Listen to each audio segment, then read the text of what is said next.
All right, we are coming up on 8 o'clock, so we are ready to get going. Welcome back, everyone. This is our second night of reading from La Morte d'Arthur. This is sort of where a lot of things have been reestablished as... Whoa, hang on.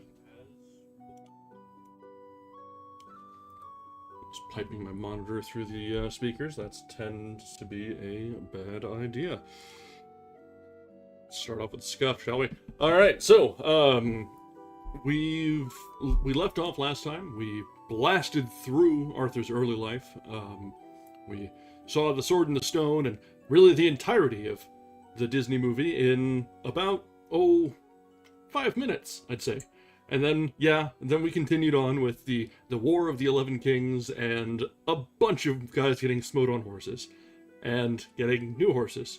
And getting smote again on horses. Sometimes smote man and horse together. Oh.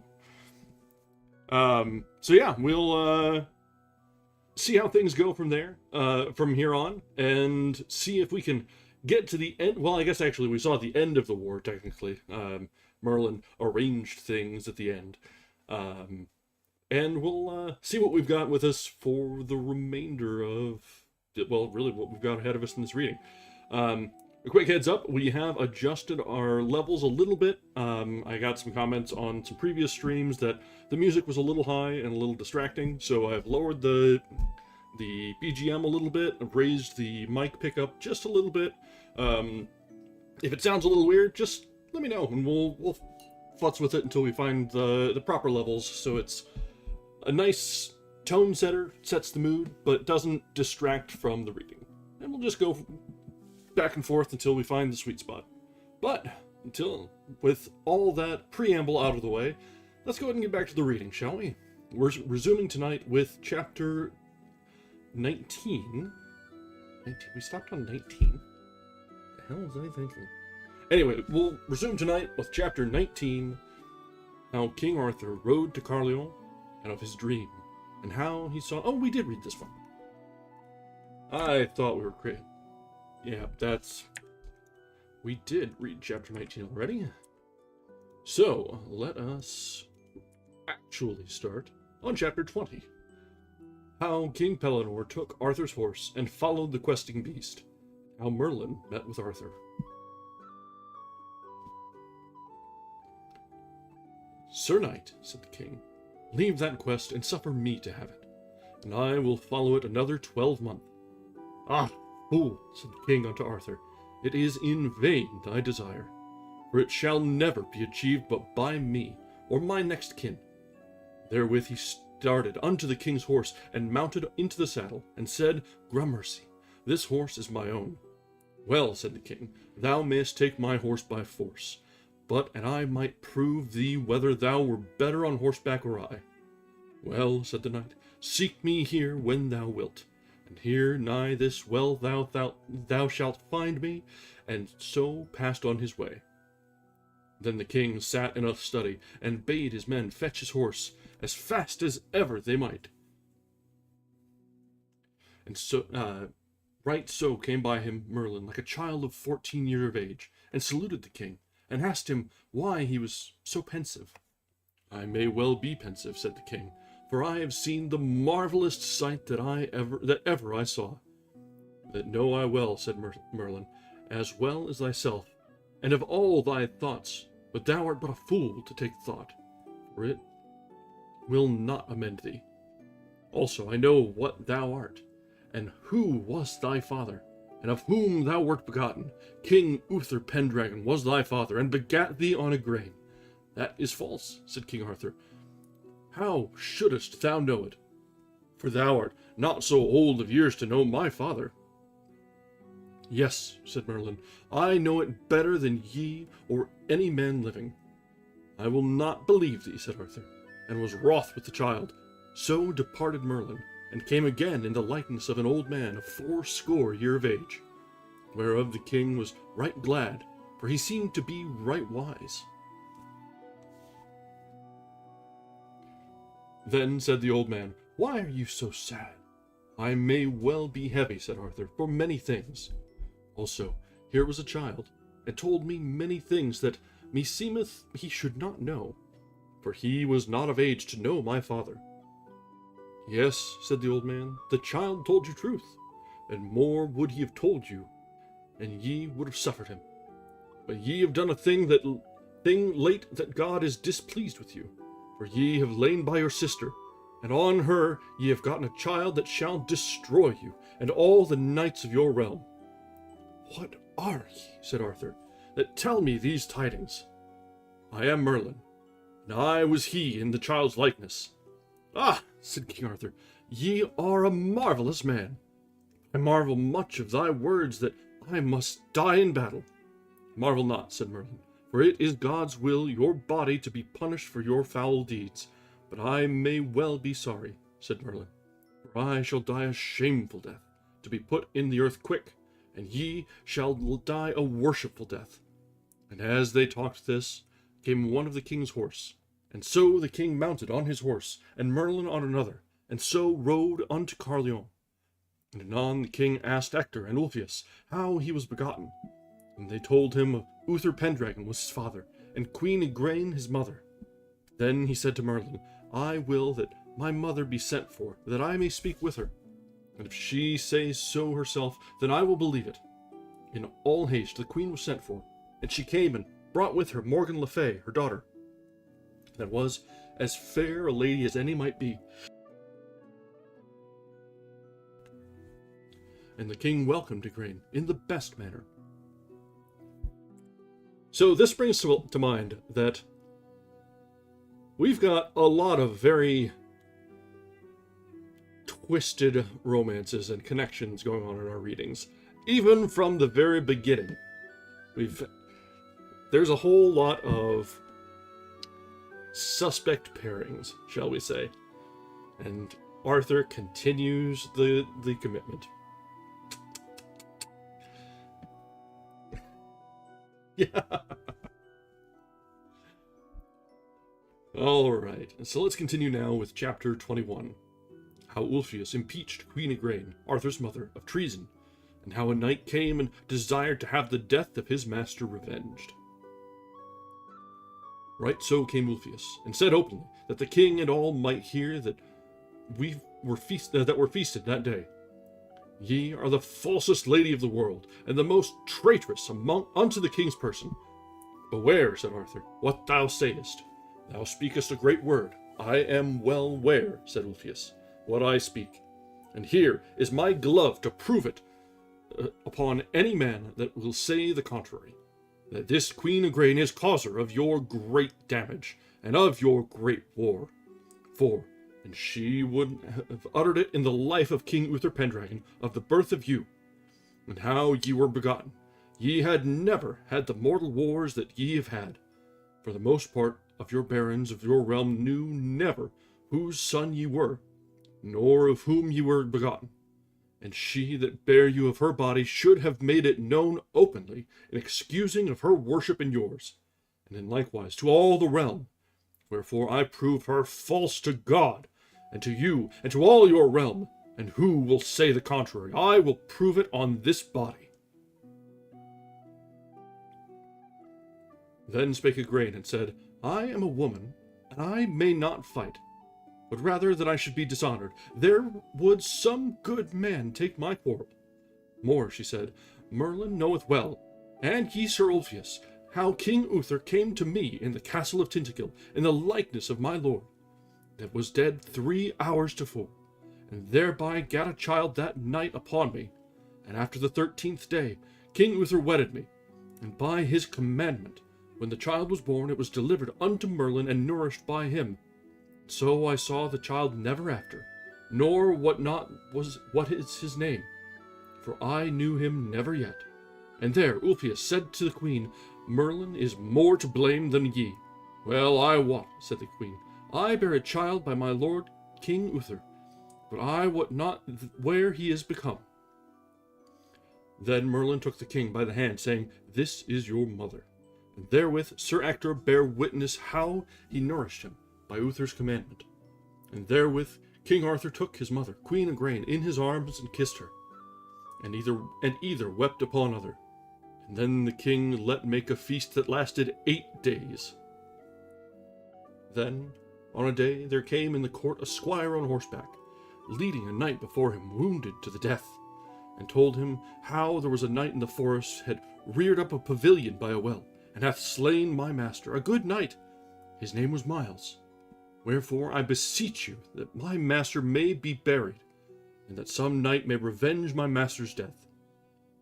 Then the noise was great of that knight's death in the court, and every man said his advice. Then came Griflet, that was but a squire, and he was but young, of the age of the King Arthur. So he besought the king for all his service that he had done him to give the order of knighthood. Let's continue now with chapter 22, How Griflet was made knight, and jousted with a knight. Thou art full young and tender of age, said Arthur, for to take so high an order on thee. Sir, said Griflet, I beseech you, make me knight. Sir, said Merlin, it were great pity to lose Griflet, for he will be a passing good man when he is of age, abiding with you the term of his life. And if he adventure his body with yonder knight at the fountain, it is in great peril if ever he come again, for he is one of the best knights of the world, and the strongest man of arms. Well, said Arthur, so at the desire of Griflet the king made him knight. Now, said Arthur unto Sir Griflet, sith I have made you knight, thou must give me a gift. What ye will, said Griflet. Thou shalt promise me by the faith of thy body, when thou hast jousted with the knight at the fountain, whether it fall ye be on foot or on horseback, that right so ye shall come again unto me without making any more debate. I will promise you, said Griflet, as you desire.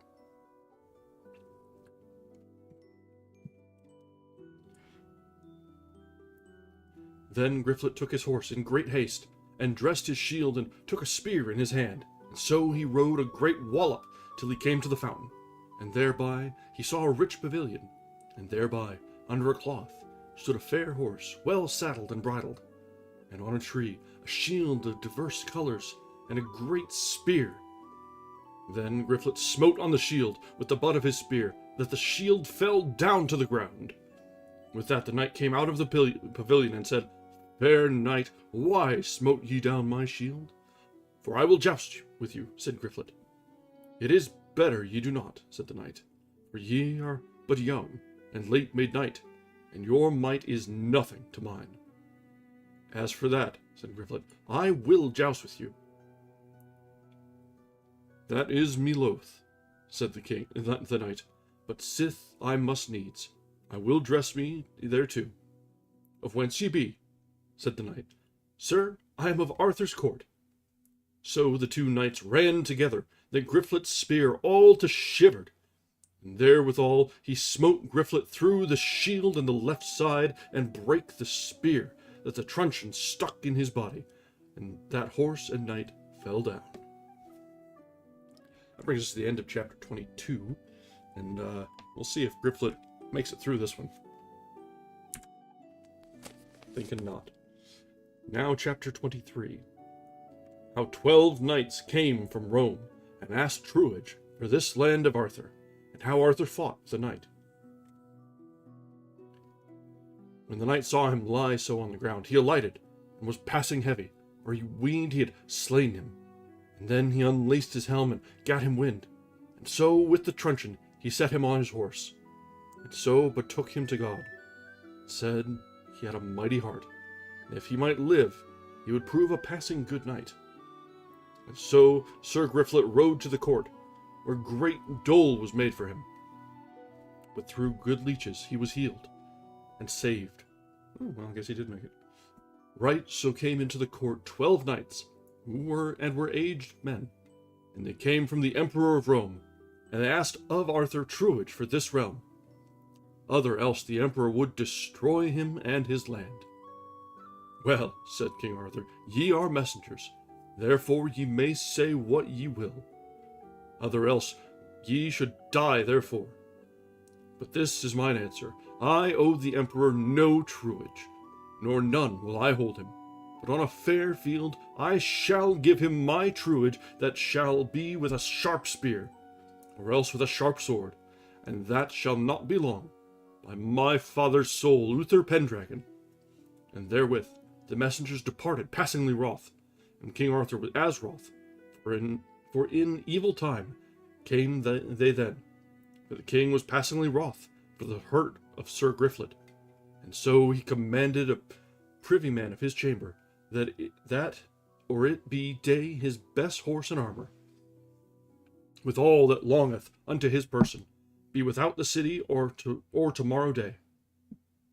Right so, or tomorrow day, he met with his man and his horse, and so mounted up and dressed his shield, and took his spear, and bade his chamberlain tarry there till he come again.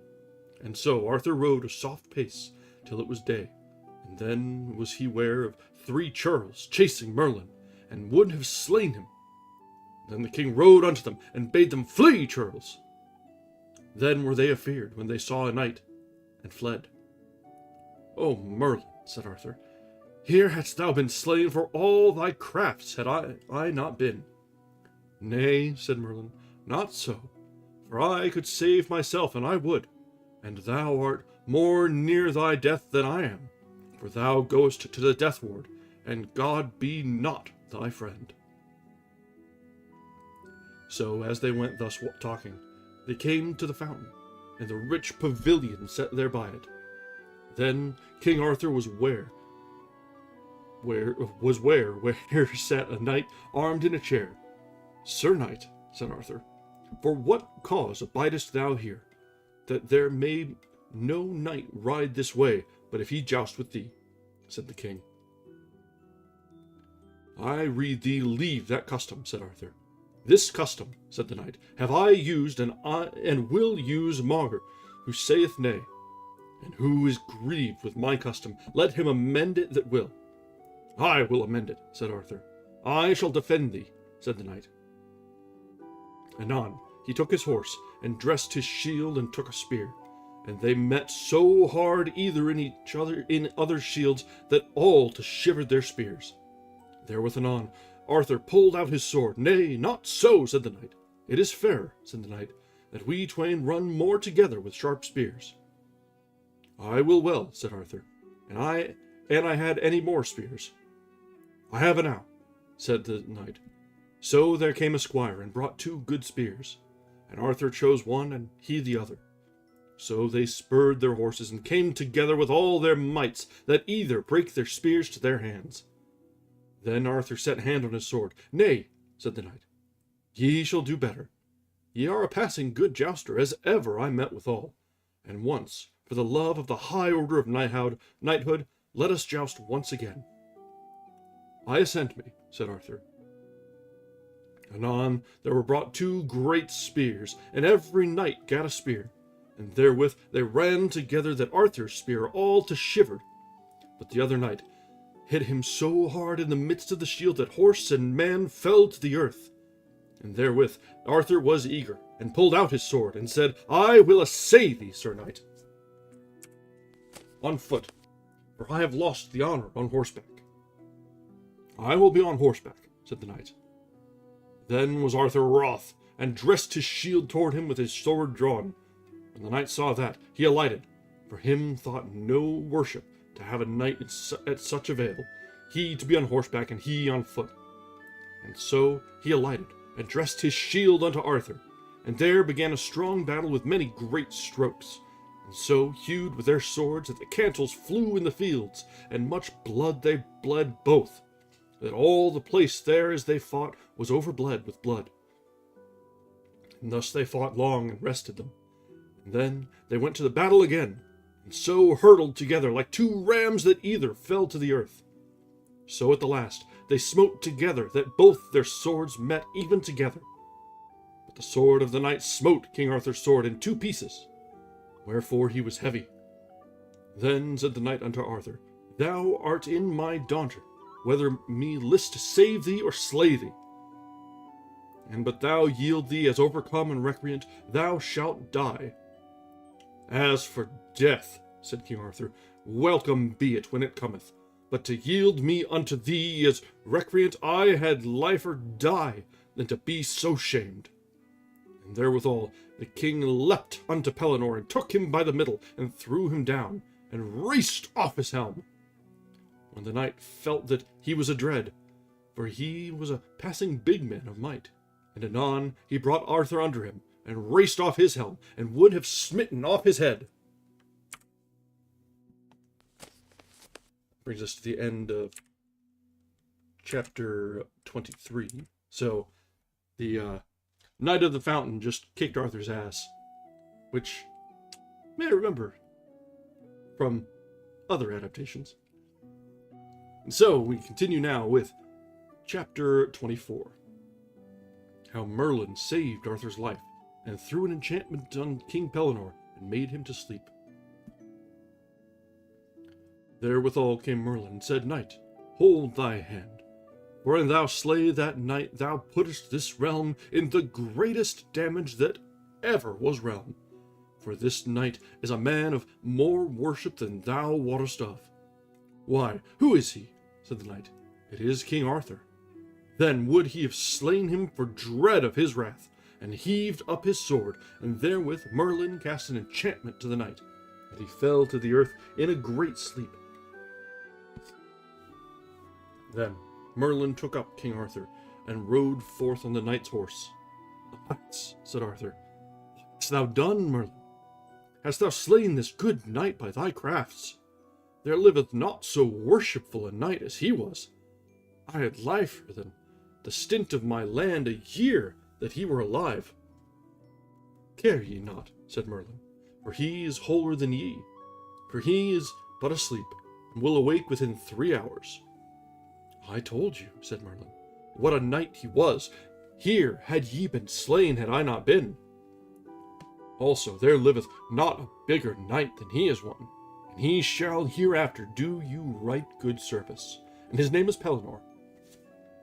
And he shall have 2 sons that shall be passing good men, save one, they shall have no fellow of prowess and of good living.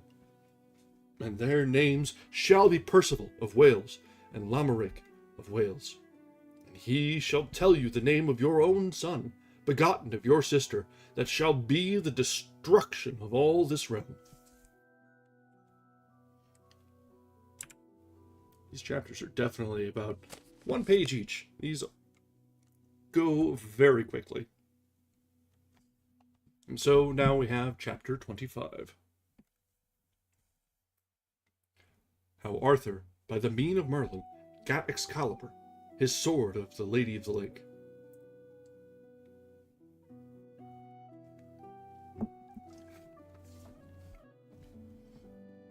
Right so the king and he departed, and went unto an hermit that was a good man and a great leech. So the hermit searched all his wounds, and gave him good salves. So the king was there 3 days. Then were his wounds well amended, that he might ride and go, and so departed. And as they rode, Arthur said, "I have no sword." "No force," said Merlin. "Hereby is a sword that shall be yours, and I may." So they rode till they came to a lake, the which was a fair water and broad, and in the midst of the lake Arthur was ware of an arm clothed in white samite, that held a fair sword in that hand. "Lo," said Merlin, "yonder is that sword that I spake of." With that they saw a damsel going upon the lake. "What damsel is that?" said Arthur. "That is the Lady of the Lake," said Merlin. "And within that lake is a rock, and therein is as fair a place as any on earth, and richly beseen. And this damsel will come to you anon, and then speak ye fair to her, that she will give you that sword." Anon withal came the damsel unto Arthur, and saluted him, and he her again. "Damsel," said Arthur, "what sword is that yonder the arm holdeth above the water? Would it were mine, for I have no sword." "Sir Arthur King," said the damsel, "that sword is mine, and if ye will give me a gift when I ask it you, ye shall have it." By my faith, said Arthur, I will give you what gift ye will ask. Well, said the damsel, go ye into yonder barge, and row yourself to the sword, and take it and the scabbard with you, and I will ask my gift when I see my time. So Sir Arthur and Merlin alighted, and tied their horses to 2 trees, and so they went into the ship. And when they came to the sword that the hand held, Sir Arthur took it up by the handles, and took it with him, and the arm and the hand went under the water. And so they came unto the land and rode forth. And then Sir Arthur saw a rich pavilion. What signifieth yonder pavilion? It is the knight's pavilion, said Merlin, that ye fought with last, Sir Pellinore. But he is out, he is not there. He hath to do with a knight of yours that hight Eglaim, and they have foughten together. But at the last Eglaim fled, and else he had been dead, and he hath chased him even to Carlion, and we shall meet with him anon in the highway. That is well said, said Arthur. Now have I a sword. Now will I wage battle with him, and be avenged on him. Sir, you shall not so, said Merlin, for the knight is weary of fighting and chasing, so that ye shall have no worship to have ado with him. Also, he will not be lightly matched of one knight living, and therefore it is my counsel, let him pass, for he shall do you good service in short time, and his sons after his days. Also, ye shall see that day in short space. You shall be right glad to have him your sister to wed. When I see him, I will do as ye advise, said Arthur. Then Sir Arthur looked on the sword, and liked it passing well. Whether liketh you better, said Merlin, the sword or the scabbard? Me liketh better the sword, said Arthur. Ye are more unwise, said Merlin, for the scabbard is worth 10 of the swords. For whiles ye have the scabbard upon you, ye shall never lose no blood, be ye never so sore wounded. Therefore keep well the scabbard always with you. So they rode unto Carlion, and by the way they met with Sir Pellinore. But Merlin had done such a craft that Pellinore saw not Arthur, and he passed by without any words. I marvel, said Arthur, that the knight would not speak. Sir, said Merlin, he saw you not. For, an he had seen you, ye had not lightly departed. So they came upon Carlion, whereof his knights were passing glad. And when they heard of his adventures, they marveled, that he would jeopard his person so, alone. But all men of worship said it was merry to be under such a chieftain, and would put his person in adventure as other poor knights did.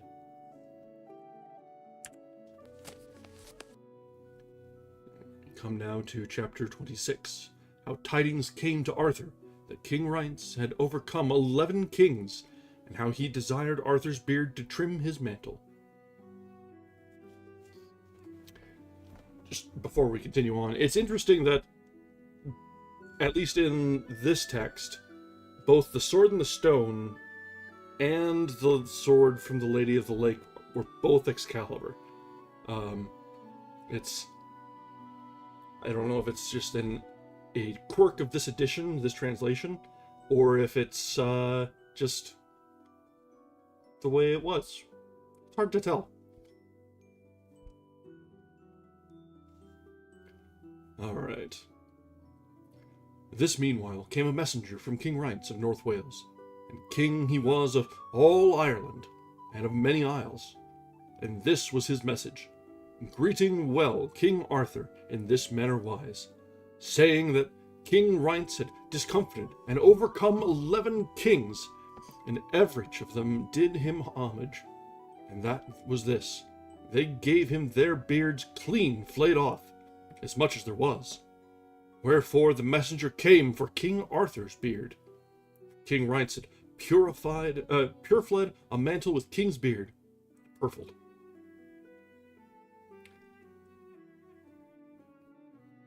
And there lacked one piece of the mantle, wherefore he sent for his beard, or else he would enter into his lands, and burn and slay, and never leave till he'd have the head and the beard. Well, said Arthur, thou hast said thy message, the which is the most villainous and lewdest message that ever man heard sent unto a king. Also, thou mayst see my beard is full young yet to make a purfle of it. Tell thou thy king this, I owe him none homage, nor none of mine elders, but, or it be long too, he shall do me homage on both his knees, or else he shall lose his head, by the faith of my body, for this is the most shameful message that ever I heard speak of. I have espied thy king met never yet with worshipful man. But tell him, I will have his head without he do me homage. Then the messenger departed. Now, is there any here, said Arthur, that knoweth King Rience? Then answered a knight that hight Naram, Sir, I know the king well. He is a passing good man of his body, as few be living, and a passing proud man. And, sir, doubt ye not, he will make war on you with a mighty puissance. Well, said Arthur, I shall ordain for him in short time. Yeah, you're probably right. It's mythic fiction, especially in this sort of old-timey style, is typically inconsistent. So it's not really surprising. There's probably another name for one of the two swords that is properly attributed. Or, yeah, they're just both. You lose one, you get another. Don't worry about it.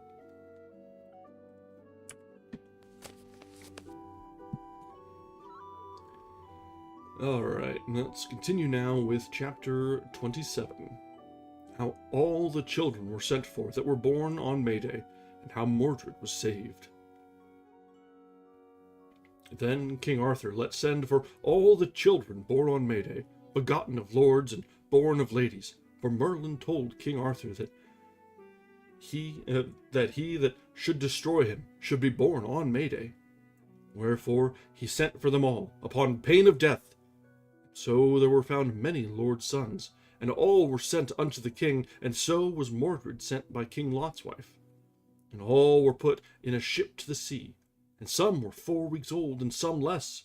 And so, by fortune, the ship drave unto a castle, and all was to riven, and destroyed the most part, save that Mordred was cast up, and a good man found him, and nourished him till he was 14-year-old.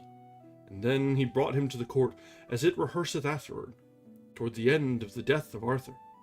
So many lords and barons of this realm were displeased, for their children were so lost, and many put the white on Merlin more than on Arthur. So what for dread and for love they held their peace. But when the messenger came to King Rience, then was he wooed out of measure, and purveyed him for a great host, as it rehearseth after in the book of Balin the Savage. What followeth next after, how by adventure Balin got the sword. Explicit Liber Primus. That is the end of book 1 of Le Morte d'Arthur. So Mordred was kind of foretold early on when we found that Arthur had a relation with his sister without knowing. And then also that as it came out right at the end of the last chapter of book 1, it was, just a subtle drop that Mordred had his Moses moment. Just everyone born in this month, hop off to the king. He's going to send you off to other parts. Wink, wink, nudge, nudge. And just so happens that the one that he was meaning to find was not to be found, or not to be done away with. So, as we see periodically through in this first book, Arthur had a lot of not so friendly moments. There's pretty regularly was dismissing Merlin's advice, or doing just some actual kind of straight up villainous shit. So there's some comeuppance waiting that will eventually catch up with him. because not all is well in Camelot, and things tend to have some soap opera moments, shall we say. All right, let's see. I'm gonna catch up with something here.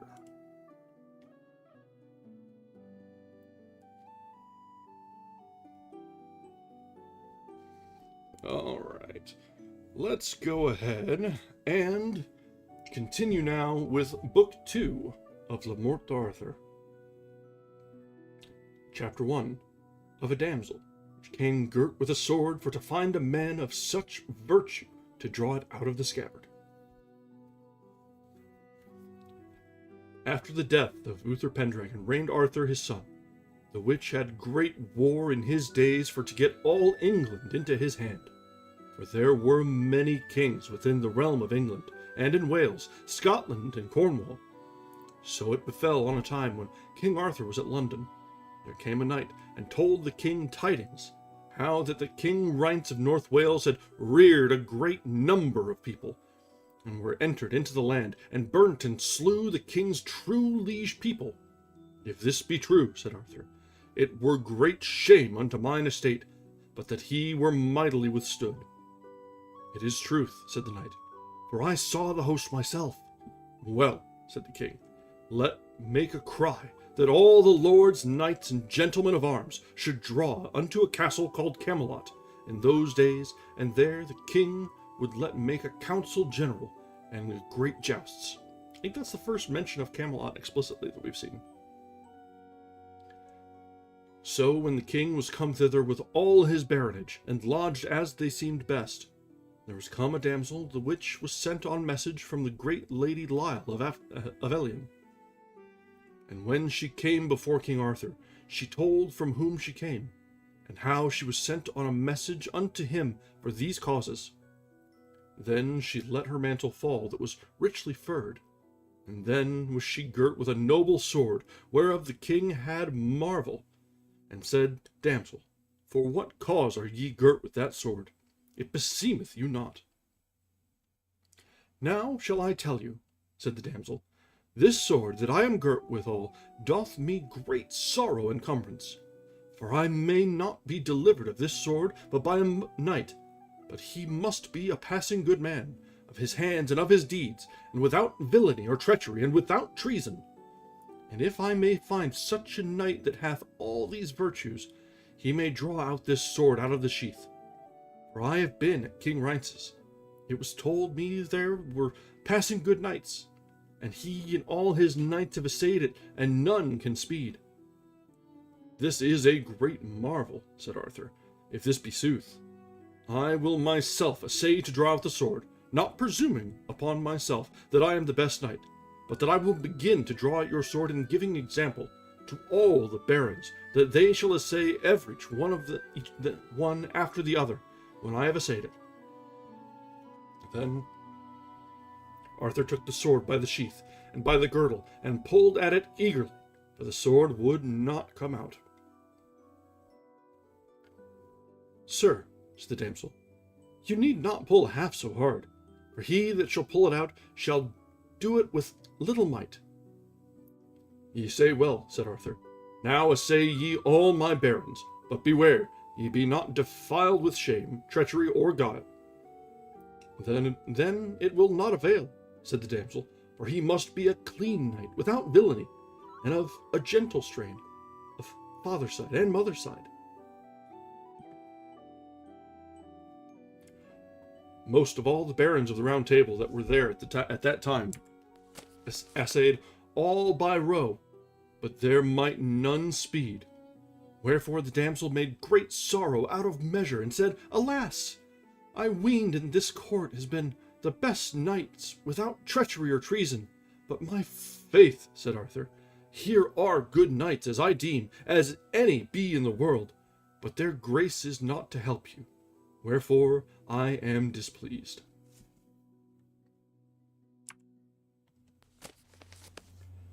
Chapter 2. How Balin, arrayed like a poor knight, pulled out the sheath, which afterward was the cause of his death. Or pulled out the sword, which afterward was the cause of his death. Then fell it so that there was a poor knight with King Arthur, that had been prisoner with him half a year and more for slaying of a knight, the which was cousin unto King Arthur. The name of this knight was called Balin, and by good means of the barons he was delivered out of prison, for he was a good man named of his body, and he was born in Northumberland. So he went privily into the court, and saw this adventure, whereof it raised his heart, and he would assay it as other knights did. But for he was poor and poorly arrayed, he put him not far in press. But in his heart he was fully assured to do as well, if his grace happed him, as any knight that there was. And as the damsel took her leave of Arthur and of all the barons, so departing, this knight Balin called unto her, and said, Damsel, I pray you of your courtesy, suffer me as well to assay as these lords. Though that I be so poorly clothed, in my heart meseemeth I am fully assured as some of these others, and meseemeth in my heart to speed right well. The damsel beheld the poor knight, and saw he was a likely man, but for his poor raiment she thought he should be of no worship without villainy or treachery. And then she said unto the knight, Sir, it needeth not to put me to more pain or labor, for it seemeth not you to speed, there is other have failed. Ah, fair damsel, said Balin, worthiness and good tatches and good deeds are not only in arrayment, but manhood and worship is hid within man's person. And many a worshipful knight is not known unto all people, and therefore worship and hardiness is not in arrayment. By God, said the damsel, ye say sooth. Therefore ye shall assay to do what ye may. Then Balin took the sword by the girdle and sheath, and drew it out easily. When he looked on the sword, it pleased him much. Then had the king and all the barons great marvel that Balin had done that adventure, and many knights had great despite of Balin. Certes, said the damsel, this is a passing good knight, and the best that ever I found, and most of worship without treason, treachery, or villainy, and many marvels shall he do. Now, gentle and courteous knight, give me the sword again. Nay, said Balin, for this sword will I keep, but it be taken from me with force. Well, said the damsel, ye are not wise to keep the sword from me, for ye shall slay with the sword the best friend that ye have, and the man that ye most love in the world, and the sword shall be your destruction. I shall take the adventure, said Balin, that God will ordain me. But the sword ye shall not have at this time, by the faith of my body. Ye shall repent it within short time, said the damsel, for I would have the sword more for your avail than for mine, for I am passing heavy for your sake. For ye will not believe that sword shall be your destruction, and that is great pity. With that, the damsel departed, making great sorrow. Anon after, Balin sent for his horse and armor, and so would depart from the court, and took his leave of King Arthur. Nay, said the king, I suppose ye will not depart so lightly from this fellowship. I suppose ye are displeased that I have shewed your unkindness. Blame me the less, for I was misinformed against you. But I weened ye had not been such a knight as ye are, of worship and prowess. And if ye will abide in this court among my fellowship, I shall so advance you as ye shall be pleased. God thank your highness, said Balin, your bounty and highness may no man praise half to the value. But at this time I must needs depart, beseeching you always of your good grace. Truly, said the king, I am right wroth for your departing. I pray you, fair knight, that ye tarry not long, and ye shall be right welcome to me and to my barons, and I shall amend all miss that I have done against you. God thank your great lordship, said Balin, and therewith made him ready to depart. Then, with the most part of the knights of the Round Table, said that Balin did not this adventure all only by might, but by witchcraft.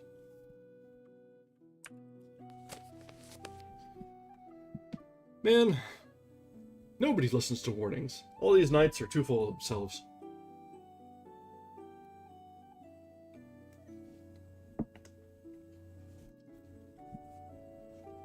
All right.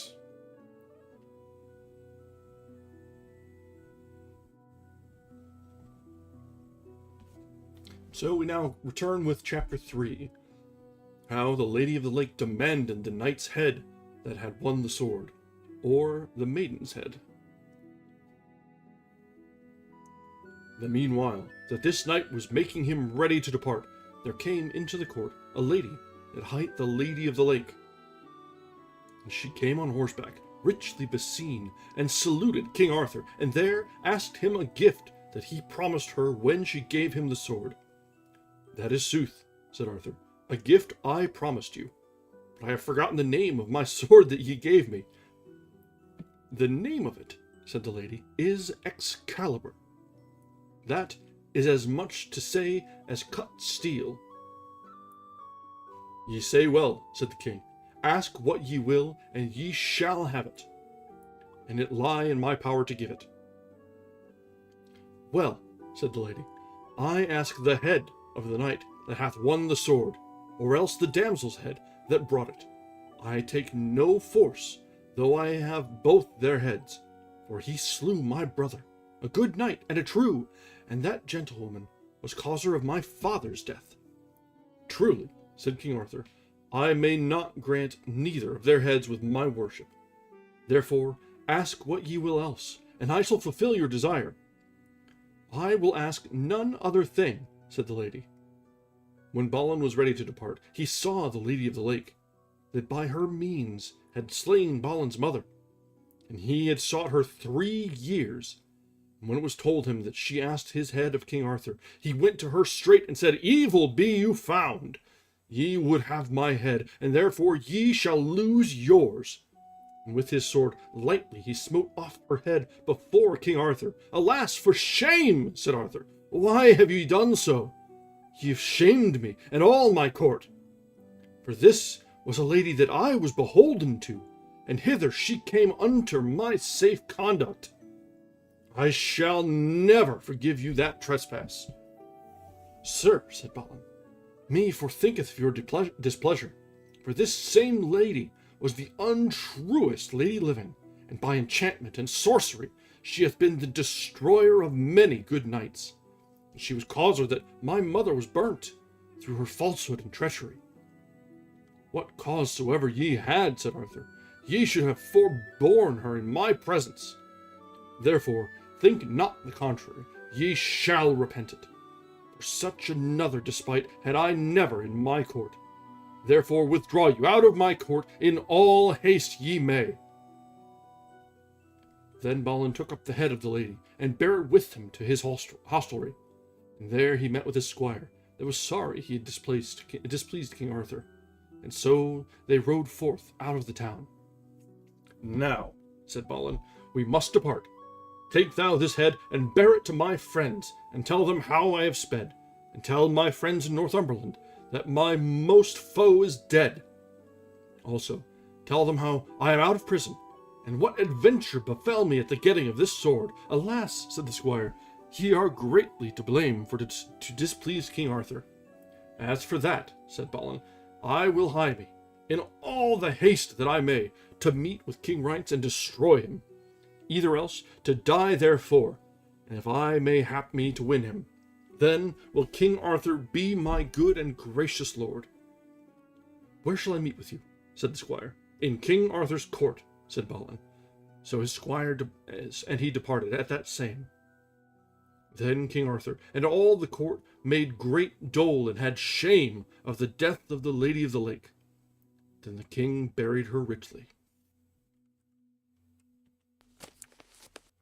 Brings us to the end of chapter 3. Kind of chunking here a little bit. Yeah, so that was a little surprising and how that happened right there. There was not really any preamble to that, was there? Just the lady of the lake shows up and says, hey, I need one of these heads. These guys have both wronged me and I need this. This is the favor you owe me. And Arthur's trying to hem and haw, but even in the midst of it, Balin just shows up and off goes her head. Well, that's certainly one way to end that, but that remains a debt unpaid. Alright, let's continue now. We can get another chapter or two in, maybe 3 at this pace, before we have to take a break. So we've come now to chapter 4, How Merlin Told the Adventure of this Damsel. At that time there was a knight, the which was the king's son of Ireland. His name was Lanceor, the which was an orgulous knight, and counted himself one of the best of the court. And he had great despite at Balin for the achieving of the sword, that any should be accounted more hardy, or more of prowess. And he asked King Arthur if he would give him leave to ride after Balin, and to revenge the despite that had been done. Do your best, said Arthur. I am right wroth with Balin. I would he were quit of the despot that he hath done to me and to my court. Then this Lanceor went to his hostelry to make him ready. In the meanwhile came Merlin unto the court of King Arthur, and there was told him the adventure of the sword, and the death of the Lady of the Lake. Now shall I say you, said Merlin, this same damsel that here standeth, that brought the sword unto your court, I shall tell you the cause of her coming. She was the falsest damsel that liveth. Say not so, said he, she hath a brother, a passing good knight of prowess, and a full true man. And this damsel loved another knight that held her to paramour. And this good knight, her brother, met with the knight that held her to paramour, and slew him by force of his hands. When this false damsel understood this, she went to the Lady Lyle of Avelion, and besought her of help, to be avenged on her own brother.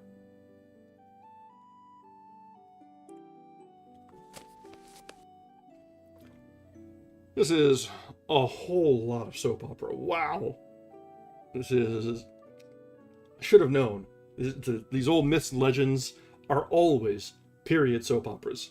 Always. Doesn't matter if you're reading Gilgamesh, Bhagavad Gita, any of the old classics. They're always soap operas. And this is no exception. So, let's continue on with chapter 5, because we can't leave a good soap opera on a cliffhanger. Actually, I guess we actually do need to leave that on a cliffhanger, don't we? Anyway, chapter 5. How Balin was pursued by Sir Lanceor, Knight of Ireland, and how he jousted and slew him.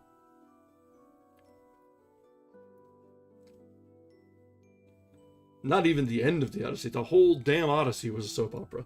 It was a sequel soap opera after the Iliad.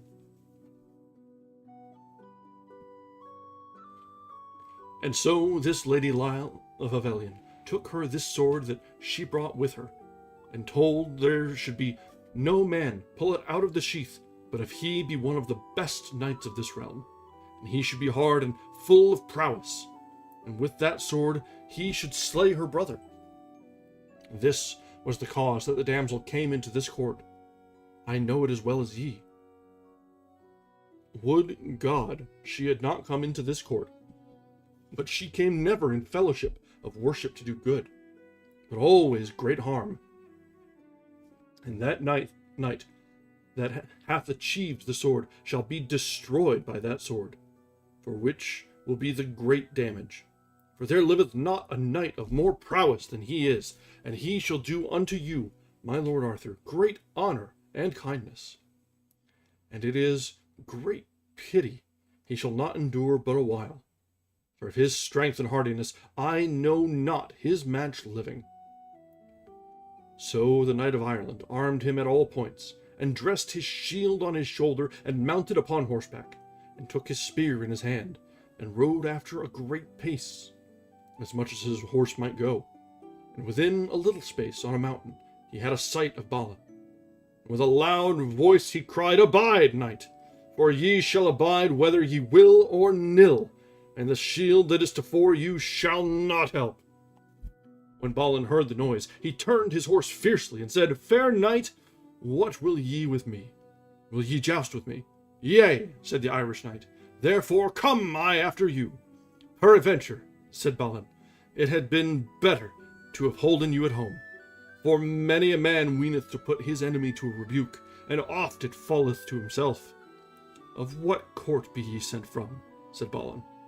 I am come from the court of King Arthur, said the Knight of Ireland, that come hither for to revenge the despot ye did this day to King Arthur and to his court. Well, said Balin, I see well I must have ado with you, that me forethinketh for to grieve King Arthur, or any of his court, and your quarrel is full simple, said Balin, unto me, for the lady that is dead did me great damage, and else would I have been loath as any knight that liveth for to slay a lady. Make you ready, said the knight Lanceor, and dress you unto me, for that one shall abide in the field. Then they took their spears, and came together as much as their horses might drive, and the Irish knight smote Balin on the shield, that all went shivers off his spear, and Balin hit him through the shield, and the hauberk perished, and so pierced through his body and the horse's croup, and anon turned his horse fiercely, and drew out his sword, and wist not that he had slain him. And then he saw him lie as a dead corpse.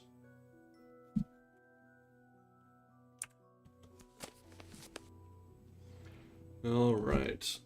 Let's try and get one more in before we take a quick break. So we have chapter 6 now. How a damsel, which was love to Lanceor, slew herself for love, and how Balin met with his brother Balin. Balin. Maybe Balin? Balin. Yeah, whatever. Then he looked by him, and was ware of a damsel that came riding full fast as the horse might ride, on a fair palfrey. And when she espied that Lanceor was slain, she made sorrow out of measure, and said, O Balin, 2 bodies thou hast slain in 1 heart, and 2 hearts in 1 body, and 2 souls thou hast lost. And therewith she took the sword from her love that lay dead, and fell to the ground in a swoon. And when she arose, she made great dole out of measure, the which sorrow grieved Balin passingly sore. He went unto her for to have taken the sword out of her hand, but she held it so fast he might not take it out of her hand unless he should have hurt her. And suddenly she set the pommel on the ground and rove herself through the body. When Balin espied her deeds, he was passing heavy in his heart, and ashamed that so fair a damsel had destroyed herself for the love of his death. Alas, said Balin, me repenteth sore the death of this knight, for the love of this damsel. For there was much true love betwixt them both, and for sorrow might not longer behold them. But he turned his horse and looked toward a great forest, and there he was ware, by the arms of his brother Balin. And when they were met, they put off their helms and kissed together, and wept for joy and pity. Then Balin said, I little weened to have met with you at this sudden adventure. I am right glad of your deliverance out of your dolorous punishment. For a man told me, in the castle of 4 stones, that ye were delivered, and that man had seen you in the court of King Arthur, and therefore I came hither, into this country, for here I suppose to find you. Anon the knight Balin mixing these names up. Anon the knight Balin told his brother of his adventure of the sword, and of the death of the Lady of the Lake, and how King Arthur was displeased with him. Wherefore he sent this knight after me, that lieth here dead, and the death of this damsel grieveth me sore. So doth it me, said Balin. But ye must take the adventure that God will ordain you.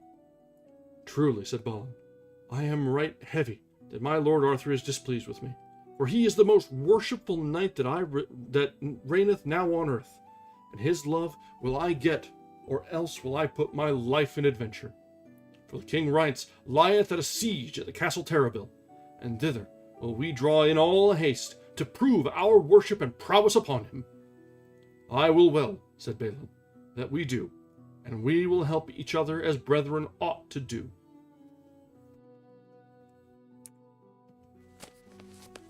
All right, that brings us to the end of chapter 6. And it is just about time. Let's take a few minutes now. I'll stretch the legs, check on the cats, and we will resume in just a few minutes with chapter 7 of book 2 of Morte d'Arthur. All right, thanks, guys. Be back in just a minute.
All right, we are back.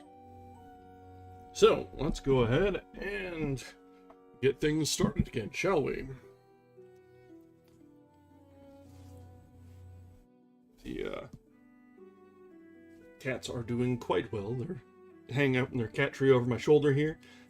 They've kind of decided that they don't need to watch from the desk anymore. They'll just keep an eye on from up there and hang out and make sure we're not getting into any trouble. So they may not pop up on stream quite as often, but oh my god, he's getting so big. I've shared some pictures in some other communities, and he is about as long as Zoe is now. He just hasn't filled out quite as much yet. He's starting to get his mature coat, so he's less scraggly, and he's starting to get a lot more floofy and poofy. So he's getting to be a big old boy. He actually was, I think just on Wednesday, we brought him in to get fixed, and he's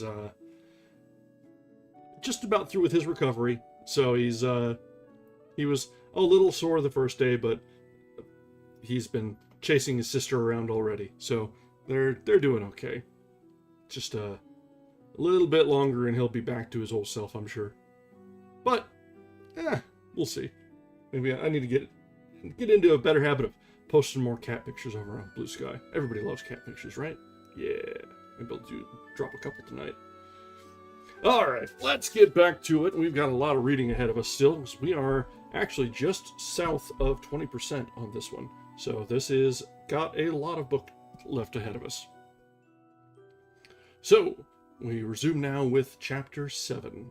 How a dwarf reproved Balin for the death of Lancior, and how King Mark of Cornwall found them and made a tomb over them. I'm trying my best to try and be more active over there, just to participate more, like more posts, do some comments, and just sort of not trying to insinuate myself in anything, but just to be a part of the community. There's really great people over there, so it definitely can't hurt to be an active participant, you know? Alright. Now we go hence, said Balin, and well be we met. The meanwhile, as they talked, there came a dwarf from the city of Camelot on horseback, as much as he might, and found the dead bodies. Wherefore he made great dole, and pulled out his hair for sorrow, and said, Which of you knights have done this deed? Whereby askest thou it? Said Balin. For I wit it, said the dwarf. It was I, said Balin, that slew this knight in my defence. For hither he came to chase me, and either I must slay him or he me. And this damsel slew herself for his love, which repenteth me, and for her sake I shall owe all women the better love. Alas, said the dwarf, thou hast done great damage unto thyself. For this knight that is here dead was one of the most valiantest men that lived.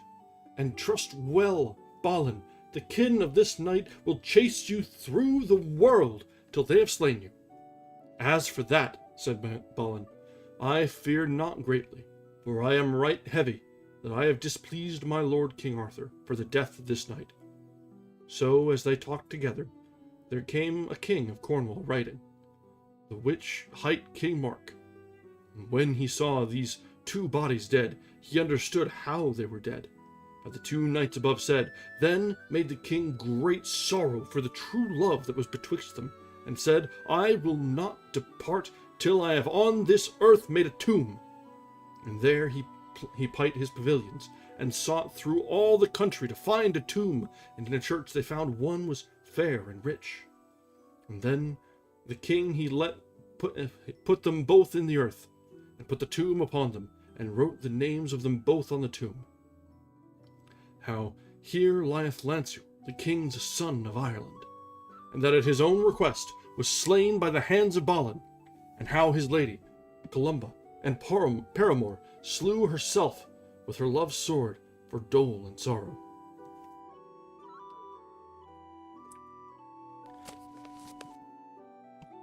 The thing with social media is, it is pretty much exactly what you make of it.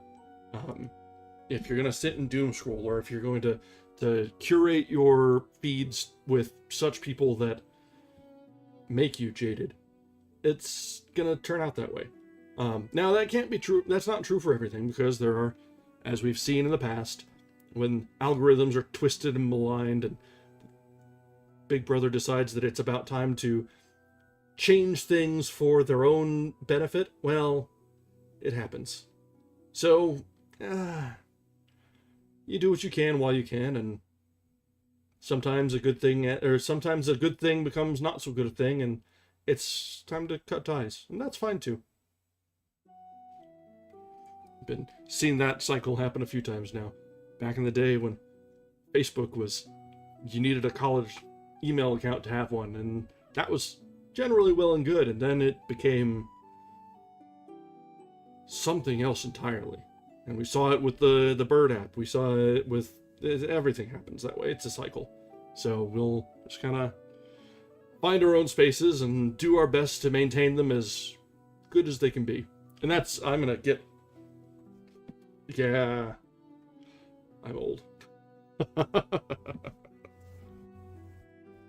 Oh, LiveJournal was good. I had a couple in there. But all right, let's get off the soapbox and just get back to reading, shall we? IRC, forums, BBS. There's a place in forums forever and ever. Certain communities just do better there. I don't keep distracting myself if I keep reading chat too. So, how Merlin prophesied that two, the best knights of the world, should fight there, which were Sir Lancelot and Sir Tristram.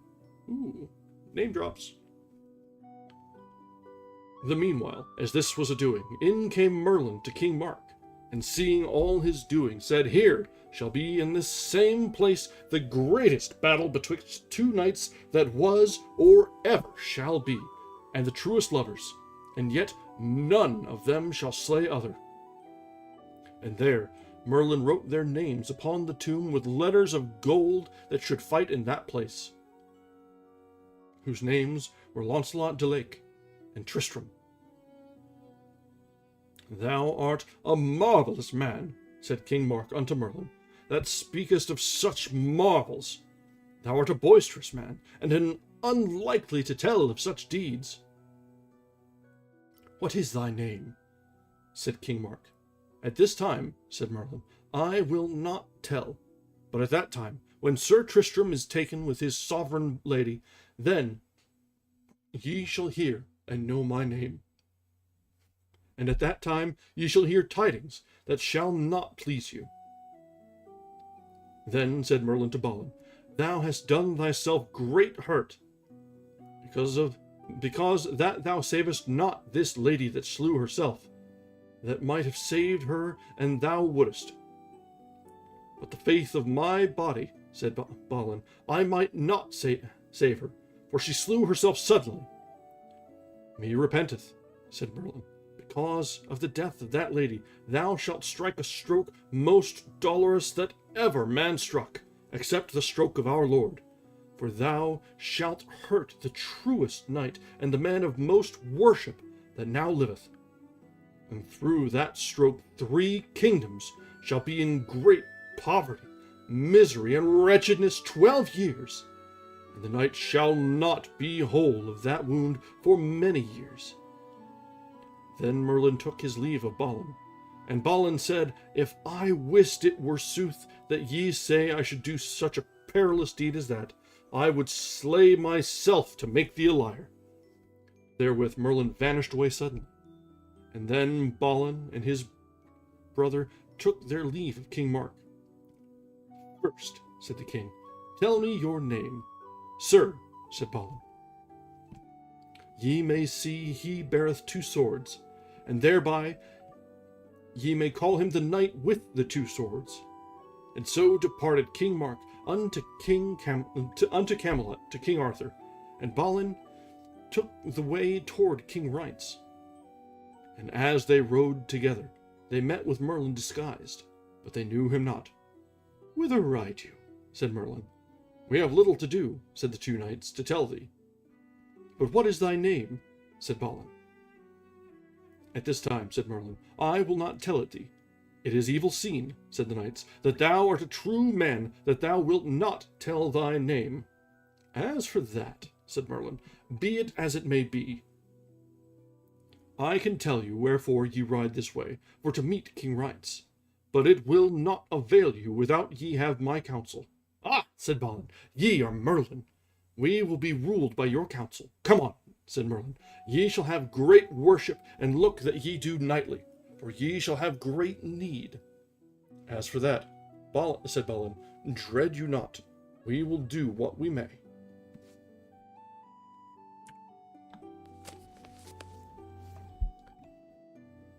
Alright, continuing now to Chapter 8. How Merlin prophesied that 2 of the best knights of the world should fight there. Well, no, we already passed it. Stupid. Alright, Chapter 9, I should say. How Balin and his brother, by the counsel of Merlin, took King Rience and brought him to King Arthur.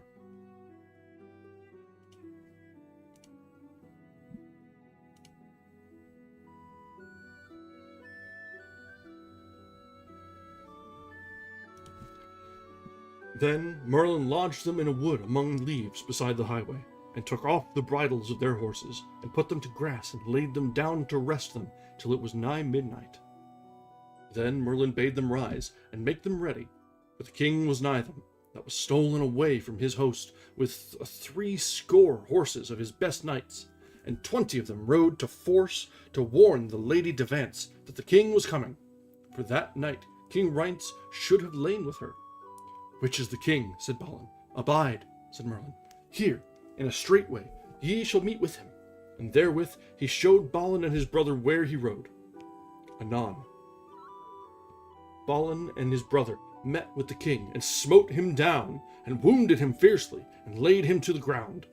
And there they slew on the right hand and the left, and slew more than 40 of his men, and the remnant fled. Then went they again to King Rience, and would have slain him, had he not yielded him unto their grace. Then said he thus, Knights full of prowess, slay me not, for by my life ye may win, and by my death ye shall win nothing. Then said these two knights, Ye say sooth and truth, and so laid him on a horse litter.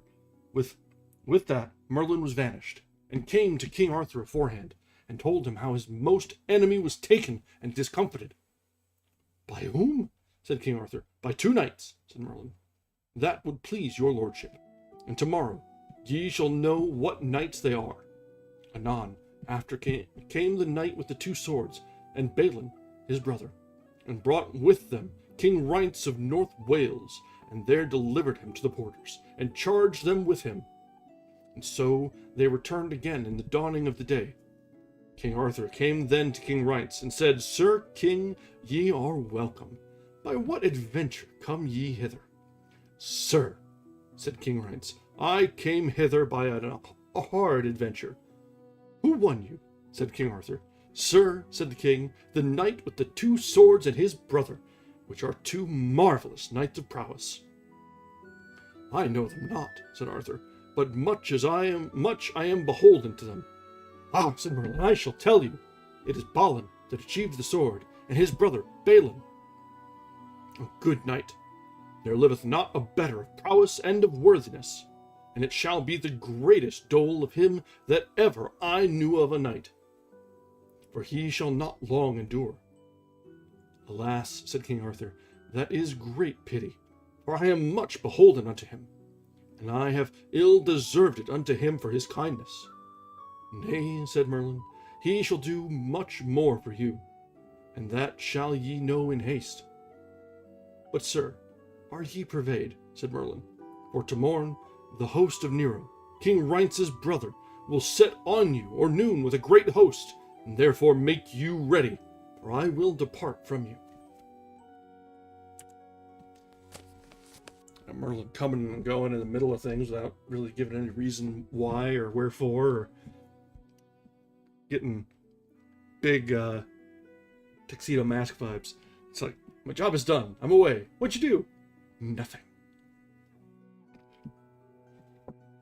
Alright. Chapter 10.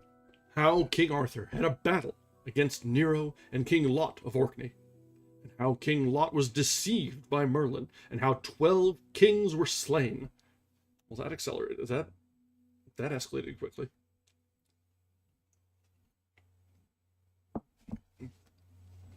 Oh, that's crazy. Yeah, it's like, yeah, this reminds me of something. Yeah. Everything's always a reference. Always, always, always. Then King Arthur made ready his host in 10 battles, and Nero was ready in the field afore the Castle Terrible with a great host, and he had 10 battles, with many more people than Arthur had. Then Nero had the vanguard with the most part of his people, and Merlin came to King Lot of the Isle of Orkney, and held him with a tale of prophecy, till Nero and his people were destroyed. And there Sir Kay, the seneschal, did passingly well, but the days of his life the worship went never from him. And Sir Hervis de Revel did marvelous deeds with King Arthur, and King Arthur slew that day 20 knights and maimed 40. At that time came in the knight with the 2 swords and his brother Balin, and they two did so marvelously that the king and all the knights marveled at them, and that all they that beheld them said they were sent from heaven as angels, or devils from hell. And King Arthur said himself that they were the best knights that ever he saw, for they gave such strokes that all men had wonder of them. You gotta wonder how many knights there are running around, because it can't be cheap to maintain a knight. You figure the equipment, the training, the horses and all. So all these guys are of good families, or noble of their own right. And they just like, oh yeah, Arthur killed 20 and maimed 40, and everyone else in the battle also did well.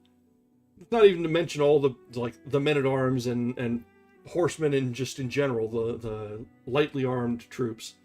But like, if you figure each knight is like the equivalent of a tank, that is some massive losses just to take on the chin.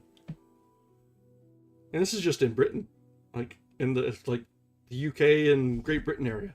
Like, that's a lot of losses from a relatively small population. I wonder if there's might be a little bit of exaggeration going on here. But no, never in mythology, never in legend. Everything is true as it is said, right? In the meanwhile, came one to King Lot, and told him, while he tarried there, Nero was destroyed and slain with all his people. Alas, said King Lot, I am ashamed, for by my default there is many a worshipful man slain. For an we had been together, there had been none host under the heaven that had been able for to have matched with us. This fighter, with his prophecy, hath mocked me. All that did Merlin, for he knew well that on King Lot had been with his body there at the first battle. King Arthur had been slain, and all his people destroyed. And well Merlin knew that one of the kings should be dead that day, and loath was Merlin that any of them, but both should be slain. But of the twain, he had life for King Lot had been slain than King Arthur.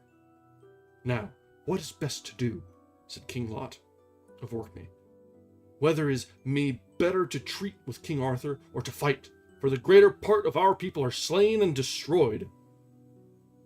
Sir, said a knight, set on Arthur, for they are weary and forfoughten, and we be fresh. As for me, said King Lot, I would every knight would do his part as I would do mine. And then they advanced banners and smote together, and all to shivered their spears. And Arthur's knights, with the help of the knights with the two swords, and his brother Balin, put King Lot and his host to the worse.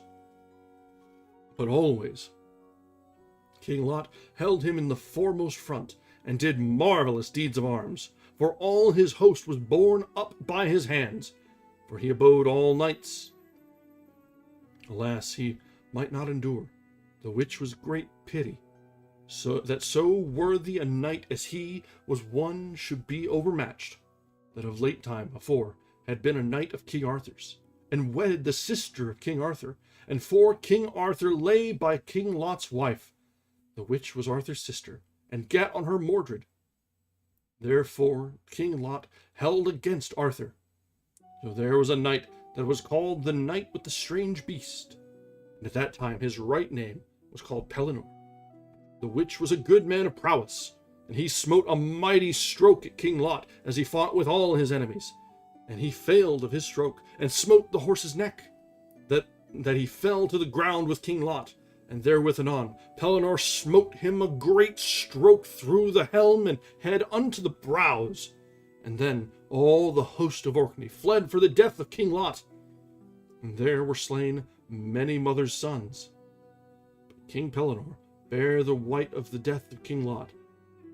Wherefore Sir Gawain revenged the death of his father the 10th year after he was made knight, and slew King Pellinore with his own hands. And also there were slain at that battle 12 kings on the side of King Lot with Nero, and all were buried in the church of St. Stephen's in Camelot. And the remnant of knights and of others were buried in a great rock. Alright, so it's like, oh yeah, entire chapter of this battle, and like, oh, Orkney and Lot and Pellinore, and then it's like, oh yeah, and 12 kings. Just a nice little footnote.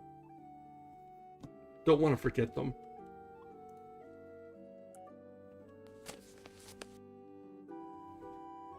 Alright, and now chapter 11 of the interment of 12 kings, and of the prophecy of Merlin, and how Balin should give the dolorous stroke.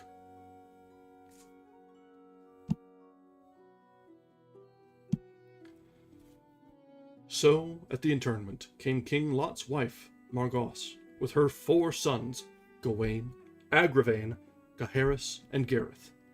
Also there came thither King Uriens, Sir Owain's father, and Morgan le Fay his wife, that was King Arthur's sister. And all these came to the interment. But of all these 12 kings, King Arthur let make the tomb of King Lot passing richly, and made his tomb by his own. And then Arthur let make 12 images of latten and copper, and overgilt it with gold in the sign of 12 kings, and each one of them held a taper of wax that burnt day and night.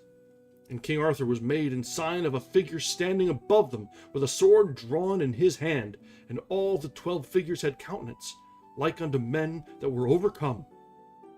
All this made Merlin by his subtle craft. And there he told the king, When I am dead, these tapers shall burn no longer, and soon after the adventures of the Sangreal shall come among you and be achieved. Also he told Arthur how Balin, the worshipful knight, shall give the dolorous stroke, whereof shall fall great vengeance. Oh, where is Balin and Balin? And Pellinore, said King Arthur. As for Pellinore, said Merlin, he will meet with you soon. And as for Balin, he will not be long from you. But the other brother will depart. Ye shall see him no more. By my faith, said Arthur, they are two marvellous knights. And namely, Balin passeth the prowess of any knight that ever I found, for much beholden am I unto him. Would God he would abide with me. Sir, said Merlin, look ye keep well the scabbard of Excalibur, for ye shall lose no blood while ye have the scabbard upon you, though ye have as many wounds upon you as ye may have. So after, for great trust, Arthur betook the scabbard to Morgan le Fay his sister, and she loved another knight better than her husband King Uriens of King Arthur, and she would have had Arthur her brother slain, and therefore she let make another scabbard like it by enchantment, and gave the scabbard Excalibur to her love. And the knight's name was called Accolon, that after had near slain King Arthur. After this, Merlin told unto King Arthur of the prophecy, that there should be a great battle beside Salisbury, and Mordred, his own son, should be against him. Also, he told him that Bagdemagus was his cousin, and germain unto King Uriens.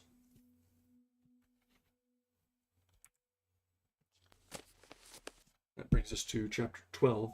Chapter 11 was very, heavy-handed of the interment, and then as they're all standing around the tomb and talking about prophecy, and already we're seeing like foreshadowing of how things are going to go very, very wrong. Like, Arthur does a lot of things that are just dumb.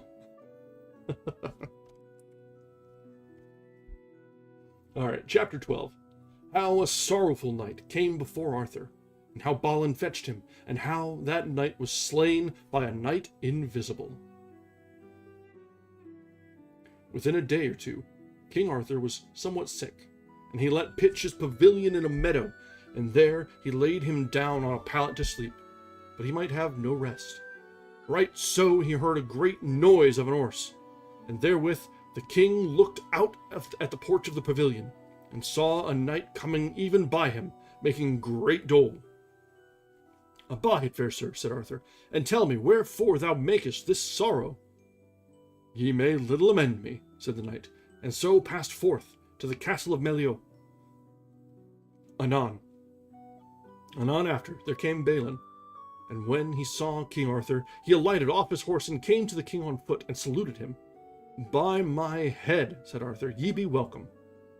Sir, right now came riding this way a knight making great mourn, for what cause I cannot tell.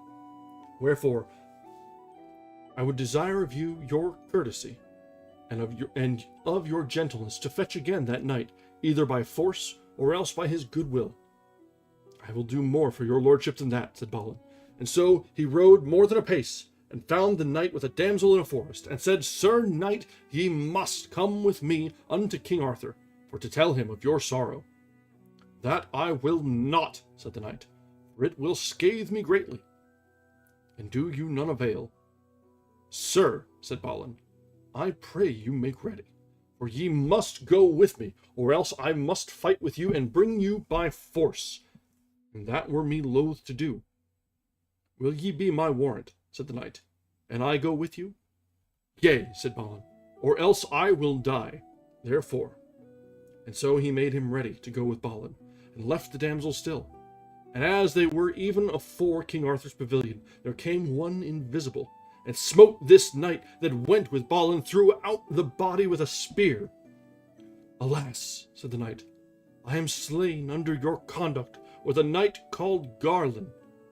Therefore, take my horse that is better than yours, and ride to the damsel, and follow the quest that I was in, as she will lead you, and revenge my death when ye may.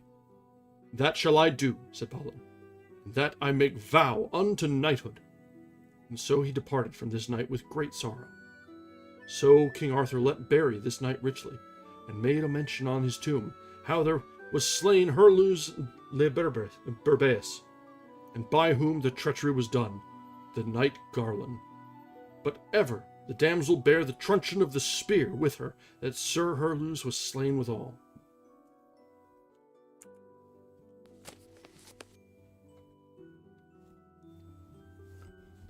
And now chapter 13. How Balin and the damsel met with a knight which was in likewise slain, and how the damsel bled for the custom of a castle.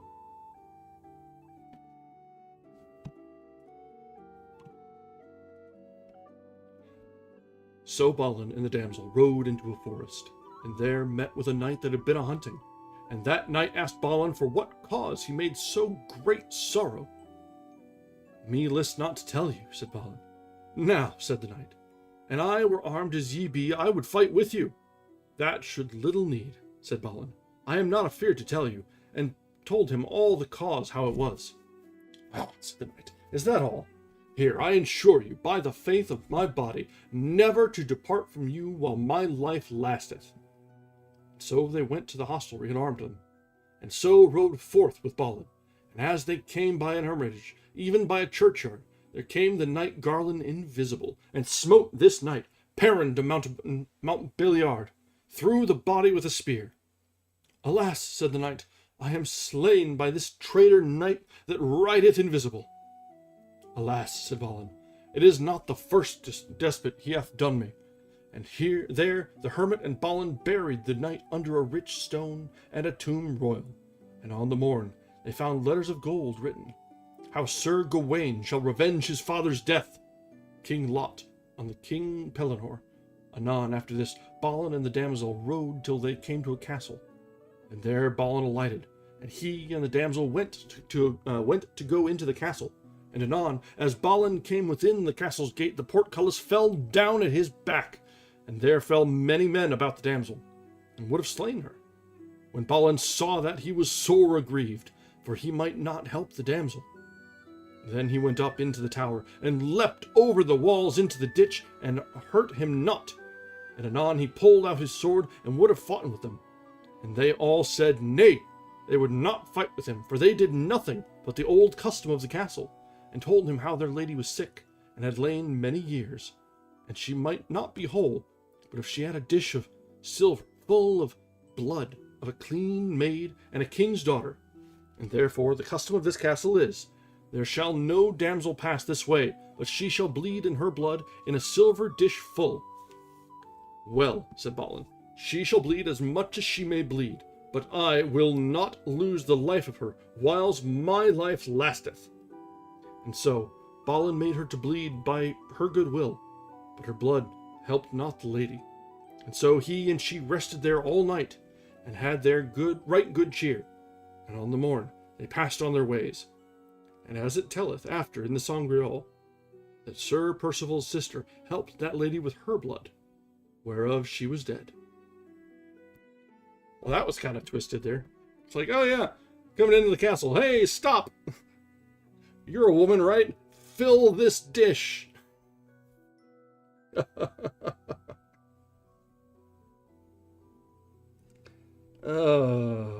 don't even know where to start on that.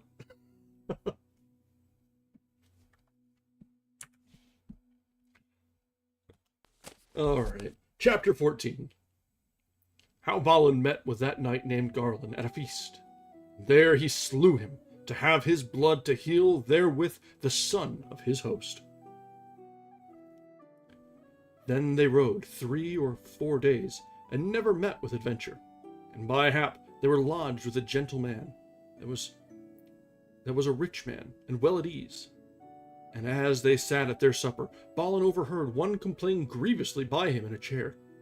"What is this noise?" said Balin. "Forsooth," said his host, "I will tell you.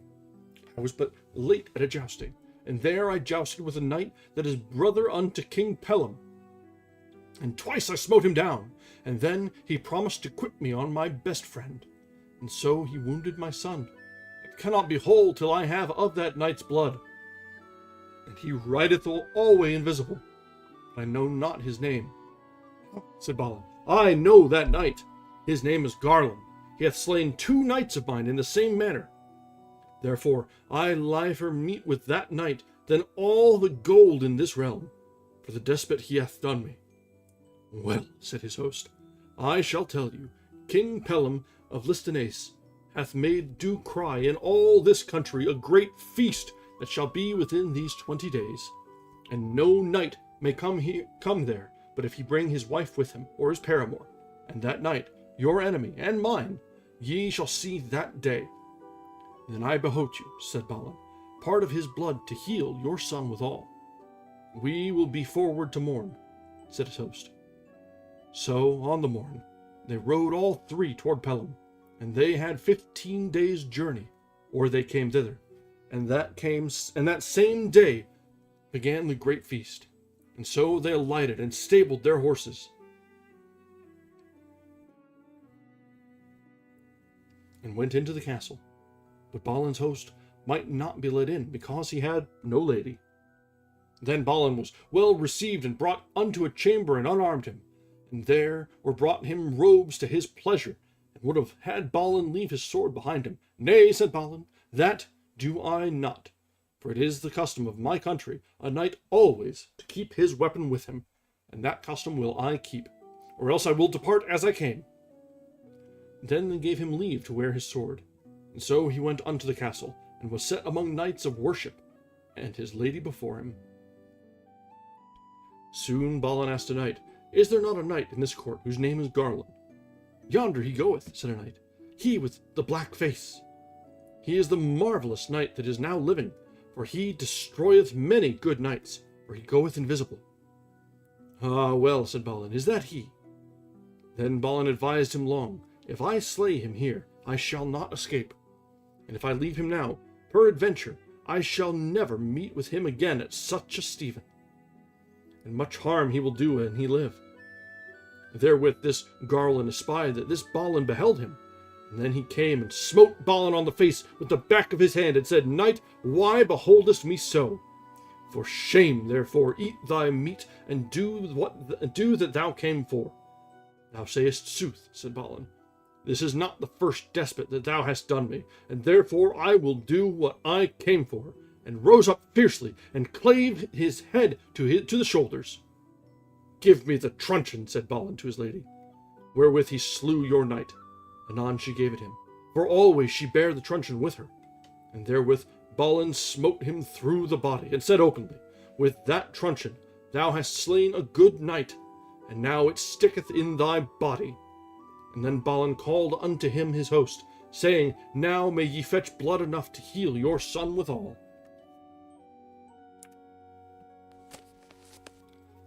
So Garlon, the knight who was going around just killing knights invisible, just walks up to Balin, backhands him at a feast, and doesn't expect anything to happen. I'm sorry, what? You looked at me funny. Slap. Ay, ay, ay. Alright, chapter 15. How Balin fought with King Pellam, and how his sword brake, and how he gat a spear wherewith he smote the dolorous stroke. Anon, all the knights arose from the table for to set on Balin, and King Pellam himself arose up fiercely, and said, "Knight, hast thou slain my brother? Thou shalt die therefore, or thou depart." Well, said Balin, do it yourself. Yes, said King Pellam, there shall no man have ado with thee but myself, for the love of my brother. Then King Pellam caught in his hand a grim weapon, and smote eagerly at Balin. But Balin put the sword betwixt his head and the stroke, and therewith his sword burst in sunder. And when Balin was weaponless, he ran into a chamber for to seek some weapon. And so from chamber to chamber, and no weapon he could find, and always King Pellam after him. And at the last he entered into a chamber that was marvellously well dight and richly, and a bed arrayed with cloth of gold, the richest that might be thought, and one lying therein. And thereby stood a table of clean gold with 4 pillars of silver that bare up the table. And upon the table stood a marvellous spear, strangely wrought. When Balin saw that spear, he gat it in his hand and turned him to King Pellam, and smote him passingly sore with that spear, that King Pellam fell down in a swoon. And therewith the castle roof and walls brake and fell to the earth, and Balin fell down so that he might not stir foot nor hand. And so the most part of the castle that was fallen down through that dolorous stroke lay upon Pellam and Balin 3 days.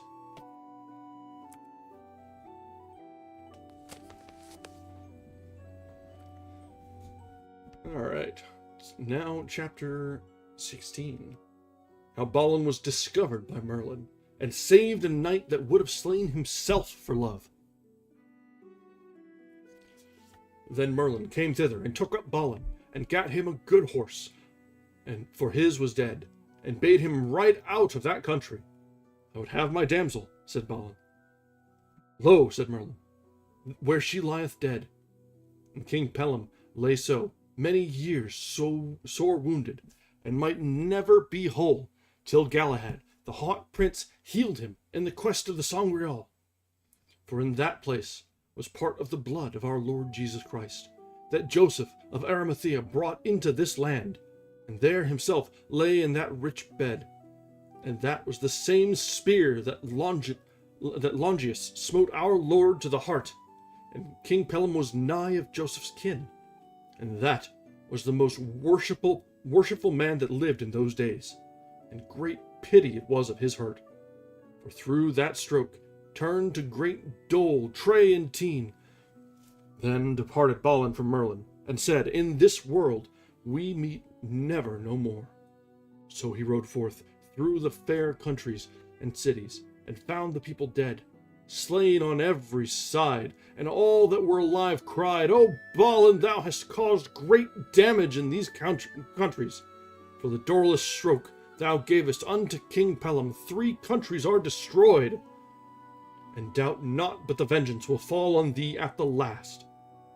When Balin was past those countries, he was passing fain. So he rode 8 days, or he met with adventure, and at the last he came into a fair forest in a valley, and was ware of a tower.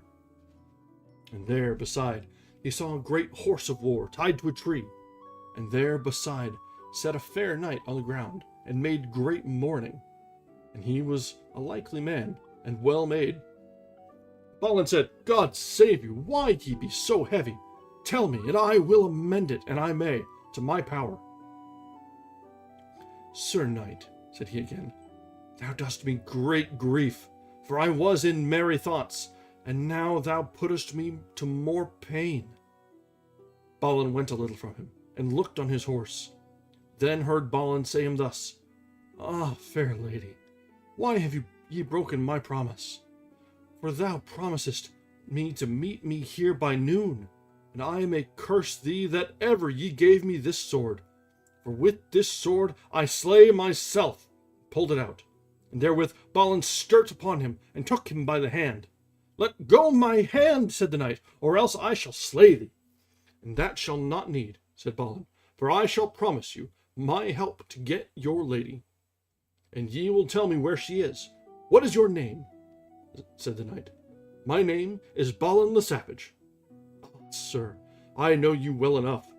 Ye are the knight with the 2 swords, and the man of most prowess of your hands living. What is your name? Said Balin. My name is Garnish of the Mount, a poor man's son, but by my prowess and hardiness a duke hath made me a knight, and gave me lands. His name is Duke Hermel, and his daughter is she that I love, and she me as I deemed. How far is she hence? Said Balin. But 6 mile, said the knight. Now ride we hence, said these 2 knights. So they rode more than a pace, till they came to a fair castle well walled and ditched. I will into the castle, said Balin, and look if she be there. So he went in and searched from chamber to chamber, and found her bed, but she was not there. Then Balin looked into a fair little garden, and under a laurel tree he saw her lie upon a quilt of green samite, and a knight in her arms, fast halsing each other, and under their heads grass and herbs. When Balin saw her lie so with the foulest knight that ever he saw, and she a fair lady, then Balin went through all the chambers again, and told the knight how he found her, as she had slept fast, and so brought him in the place where she lay fast sleeping.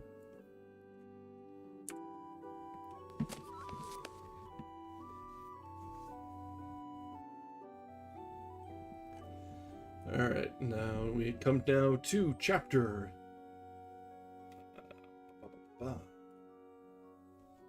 17. How that knight slew his love, and a knight lying by her, and after, how he slew himself over his own sword, how Balin rode toward a castle where he lost his life. Balin just seems to keep having people kill themselves right in front of him. First it was the first lady that after he'd been out and about after he'd got his sword, and then now this one. Just, man might be cursed. And when Garnish beheld her so lying, for pure sorrow his mouth and nose burst out a bleeding, and with his sword he smote off both their heads, and then he made sorrow out of measure, and said, O Balin, much sorrow hast thou brought unto me, for hadst thou not shewed me that sight, I should have passed my sorrow. Forsooth, said Balin, I did it to this intent, that it should better thy courage, and that ye might see and know her falsehood, and to cause you to leave love of such a lady. God knoweth, I did none other but as I would ye did to me. Alas, said Garnish, now is my sorrow double, that I may not endure. Now have I slain that I most loved in all my life. And therewith suddenly he rove himself on his own sword unto the hilts. When Balin saw that, he dressed him thenceward, lest folk would say he had slain them. So he rode forth, and within 3 days he came by a cross, and therein were letters of gold written, that said, It is not for no knight alone to ride toward this castle. Then saw he an old hoar gentleman coming toward him, that said, Balin the Savage, thou passest thy bounds to come this way. Therefore turn again, and it will avail thee. And he vanished away anon. And so he heard an horn blow, as it had been the death of a beast. That blast, said Balin, is blown for me, for I am the prize, and yet am I not dead. Anon withal he saw 100 ladies and many knights that welcomed him with fair semblant, and made him passing good cheer unto this sight, and led him into the castle, and there was dancing and minstrelsy and all manner of joy. Then the chief lady of the castle said, Knight with the 2 swords, ye must have ado and joust with a knight hereby that keepeth an island, for there may no man pass this way, but he must joust, or he pass. That is an unhappy custom, said Balin, that a knight may not pass this way but if he joust. Ye shall not have ado but with one knight, said the lady.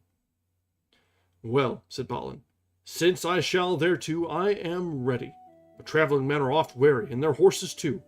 But though my horse be weary, my heart is not weary. I would be fain there my death should be. Sir, said a knight to Balin, methinketh your shield is not good. I will lend you a bigger. Therefore I pray you. And so he took the shield that was unknown, and left his own. And so he rode unto the island, and put him again and his horse in a great boat. And when he came on the other side, he met with a damsel, and she said, O knight Balin, why have ye left your own shield? Alas, ye have put yourself in great danger, for by your shield ye should have been known. It is a great pity of you, as ever was of knight. For of thy prowess and hardiness thou hast no fellow living.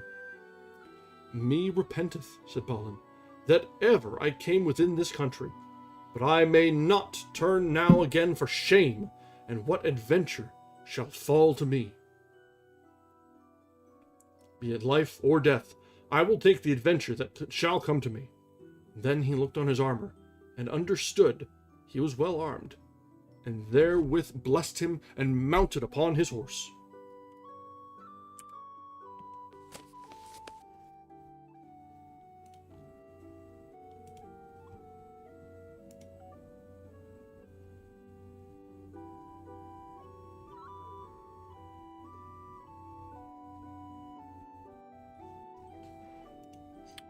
Alright, that takes us to chapter 18. How Balin met with his brother Balin, and how each of them slew other unknown, till they were wounded to death. Then afore him he saw come riding out of a castle a knight, and his horse trapped all red, and himself in the same colour. When this knight in the red beheld Balin, him thought it should be his brother Balin by cause of his two swords, but by cause he knew not his shield, he deemed it was not he. And so they aventured their spears, and came marvellously fast together. They smote each other in the shields, but their spears and their course were so big that it bare down horse and man, that they lay both in a swoon. But Balin was bruised sore with the fall of his horse, and for he was weary of travel. And Balin was the first that rose on foot and drew his sword, and went toward Balin. He arose and went against him, but Balin smote Balin first, and he put up his shield and smote him through the shield and tamed his helm. Then Balin smote him again with that unhappy sword, and well nigh had felled his brother Balin. And so they fought there together till their breaths failed. Then Balin looked up to the castle and saw the towers stand full of ladies. So they went unto battle again, and wounded each other dolefully. Then they breathed oft times, and so went into battle that all the place there as they fought was blood red. And at that time there was none of them both, but they had either smitten other 7 great wounds, so that the least of them might have been the death of the mightiest giant in this world. Then they went to battle again so marvelously that doubt it was to hear of that battle for the great bloodshedding, and their hauberks unnailed that naked they were on every side. At last Balin, the younger brother, withdrew him a little and laid him down. Then said Balin the Savage, What knight art thou? For or now I found never no knight that matched me. My name is, said he, Balin, brother unto the good knight Balin. Alas, said Balin, that ever I should see this day. And therewith he fell backward in a swoon. Then Balin yea on all 4 feet and hands, and put off the helm off his brother, and might not know him by the visage, it was so full hewn and bled. But when he awoke, he said, O Balin, my brother, thou hast slain me, and I thee. Wherefore all the wide world shall speak of us both. Alas, said Balin, that ever I saw this day, that through mishap I might not know you. For I espied well your 2 swords, but by cause ye had another shield, I deemed ye had been another knight. Alas, said Balin, all that made an unhappy knight in the castle for he caused me to leave my own shield to our both's destruction. If I might live, I would destroy that castle for ill customs. That were well done, said Balin, for I had never grace to depart from them since I came hither. Here it happed me to slay a knight that kept this island, and since might I never depart, and no more should ye, brother, and ye might have slain me as ye have, and escaped yourself with the life. Right so came the Lady of the Tower with 4 knights and 6 ladies and 6 yeomen unto them. And there she heard how they made their moan either to other, and said, We came both out of one tomb, that is to say, one mother's belly, and so shall we lie both in one pit. So Balin prayed the Lady of her gentleness, for his true service, that she would bury them both in that same place. There the battle was done, and she granted them, with weeping, it should be done richly, in the best manner. Now, will you send for a priest, that we may receive our sacrament, and receive the blessed body of our Lord Jesus Christ? Yea, said the lady, it shall be done. And so she sent for a priest, and gave them their rites. Now, said Balin, when we are buried in one tomb, and the mention made over us how 2 brethren slew each other, there will never good knight nor good man see our tomb, but they will pray for our souls. And so all the ladies and gentlewomen wept for pity. Then anon Balin died, but Balin died not till the midnight after, and so were they buried both. And the lady let make a mention of Balin how he was there slain by his brother hands, but she knew not Balin's name, Balin's name.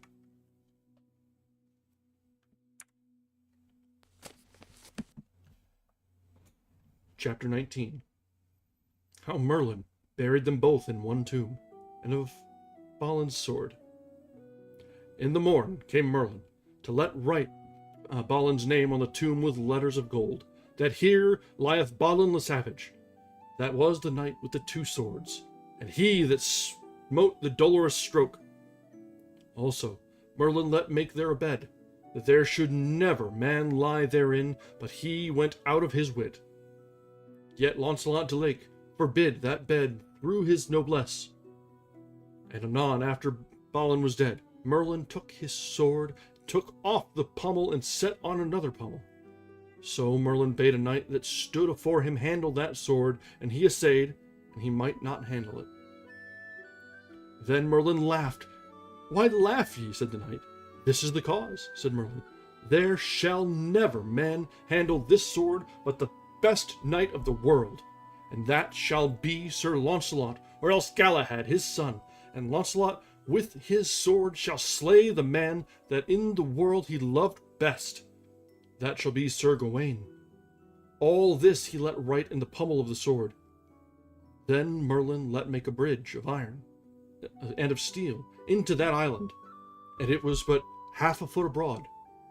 And there shall never man pass that bridge, nor have hardiness to go over, but if he were a passing good man, and a good knight, without treachery or villainy.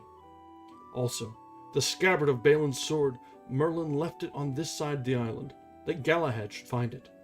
Also, Merlin let make by his subtlety, that Balin's sword was put in a marble stone, standing upright, as great as a millstone, and the sword hovered always above the water, and did many years. And so, by adventure, it swam down the stream to the city of Camelot, that is, in English Winchester. And that same day, Galahad, the hot prince, came with King Arthur, and so Galahad brought with him the scabbard, and achieved the sword that was there in the marble stone hovering upon the water. And on Whitsunday he achieved the sword as it is rehearsed in the book of Sangreal. Soon after this was done, Merlin came to King Arthur, and told him of the dolorous stroke that Balin gave to King Pellam, and how Balin and Balin fought together the marvelous battle that ever was heard of, and how they were buried both in one tomb. Alas, said King Arthur, this is the greatest pity that ever I heard tell of 2 knights, for in the world I know not such 2 knights. Thus endeth the tale of Balin and of Balin, 2 brethren born in Northumberland, good knights. Sequitur 3, Liber. Alright, that brings us to the end of Book 2 of Le Morte d'Arthur. That is a great place to end for the evening. So this one primarily was going on and on about Balin and Balin. There were some other side tales, and Arthur and Merlin had their own comings and goings, but this was largely Balin's story, the Knight of Two Swords, and how he met his tragic end with his brother there. And yes, you can't take Balin anywhere. It's just gonna go poorly. People are gonna kill themselves, or people that he swears to protect and go with are gonna get killed right beside him. This man is cursed. Just cursed. He did bring it on himself, I guess, for not listening to good advice from Merlin early on, or for many other things. If he'd not kept that sword at the very beginning, it probably would have been fine. But no. It's common themes. We saw it in the Odyssey a lot. Pride is the great unmaker, especially of people that seem to think themselves mighty. So, knights are very susceptible to this, I am certain. Alright guys, this is, yeah, man just needs to go turnips or something. Just safer. Swords to plowshares, that shit. Just get out there and plant some seeds. Do alright. But, alright, let's go ahead and wrap up here for tonight. Thank you very much everyone for joining us. This has been our second reading from Morte to Arthur. It was mentioned in a comment on a previous video. I mentioned at the start that we've adjusted the levels of our BGM a little bit and the mic. So hopefully the background noise is, or the background music is still there, still setting the mood, but not so loud as to be distracting. If it still needs some tweaking, let me know. I can adjust it a little bit further. Right now, I think the BGM is set at like minus 35 decibels. But there's always some up or down to go. And then also, I'm going to try from here on out, for benefit of the VOD gang, to try to set some chapters, at least a start and finish chapter for when we start reading. So I do have with every stream, I've got the 5-minute intro where we kind of let things stew. So we'll kind of at least get to the transition point where I switch off the beginnings page. So I'll see if I can do that. YouTube should let me. And we'll see if that should make things a little bit more friendly for VOD viewers. And with that, let's go ahead and wrap up for tonight. We will be back tomorrow night for Book 3 of Morte to Arthur. Things are moving along. I won't say quickly, because it's so dense. There's so much going on. But there are big things going on, and the Arthurian lore just keeps going and going and going. So having it all in one place is something to think of. If you haven't yet, go ahead and drop a like on the stream. This is how we grow our channel, and we do really like having more people around. It's good to spread the love of good literature, and just old men hanging out. It's fun. So yeah, if you could drop a like on the stream, that helps the algorithm convince people that we're doing good things here. And then that'll be all the shilling I do for the evening. Thank you very much for joining us, everyone. I hope everyone has a wonderful evening, and I will see you next time. Good night.